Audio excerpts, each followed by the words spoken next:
Shalom, sidang jemaat GPT Baitani sekalian yang dikasihi Tuhan.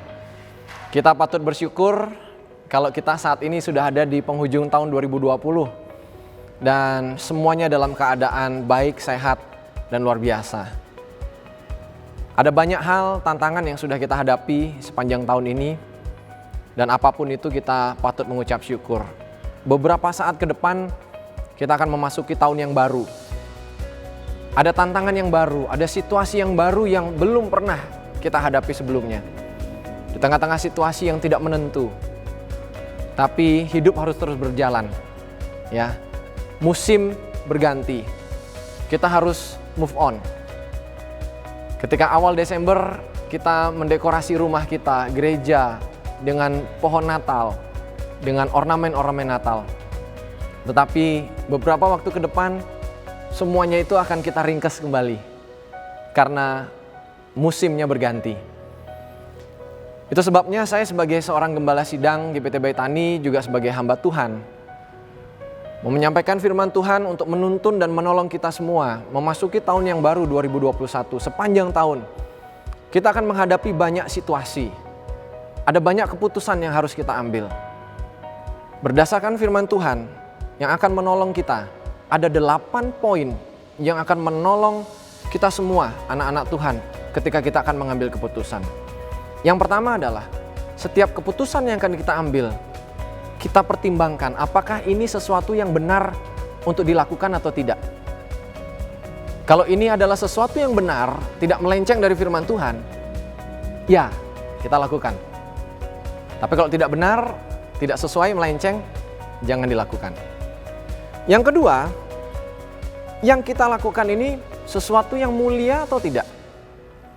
Sesuatu yang bernilai atau tidak? Kalau ini tidak mempermuliakan nama Tuhan, tidak mencerminkan nilai-nilai kerajaan sorga, jangan dilakukan. Tinggalkan itu. Itu yang kedua. Yang ketiga, apakah keputusan yang kita ambil ini akan berdampak keadilan bagi orang-orang di sekitar kita berdasarkan keputusan tersebut. Memang kita sadar bahwa keadilan itu yang sempurna adalah milik Tuhan. Tapi paling tidak, keputusan kita itu mencerminkan keadilan. Kalau itu mencerminkan keadilan, just do it. Yang keempat, keputusan yang akan kita ambil ini apakah sesuatu yang suci atau tidak? Ya, kudus atau tidak? Kalau ini ada sesuatu yang suci, sesuatu yang kudus, silahkan dilakukan. Dan itu pasti menyenangkan hati Tuhan.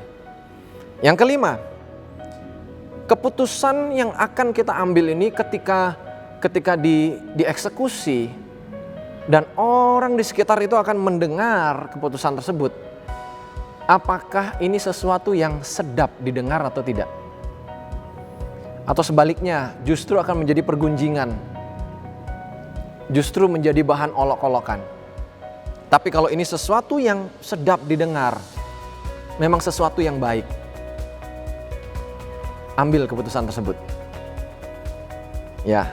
Kemudian yang keenam, jika keputusan ini adalah sesuatu kebajikan, satu kebaikan, mencerminkan hidup yang saleh dari orang Kristen, lakukan. Ya.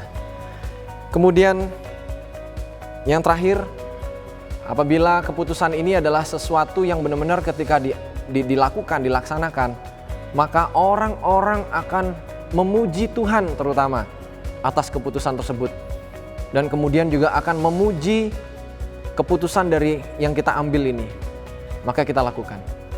Tapi kalau keputusan ini adalah sesuatu yang tidak patut untuk dipuji, jangan dilakukan. Ya. Itu sebabnya berdasarkan firman Tuhan yang dicatat dalam Filipi 4 ayat ke-8, Rasul Paulus memberikan nasihat kepada jemaat di Filipi. Jadi akhirnya saudara-saudara, semua yang benar, semua yang mulia, semua yang adil, semua yang suci, semua yang manis, semua yang sedap didengar, semua yang disebut kebajikan dan patut dipuji, pikirkanlah semuanya itu.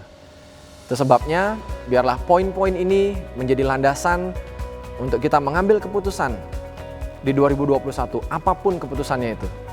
Kembali ke firman Tuhan, inilah yang harus kita pikirkan sesuai dengan nasihat atau tema kita di 2021. Kita akan mengandalkan hikmat yang dari atas. Dan ini yang akan kita sama-sama praktekkan dalam kehidupan kita.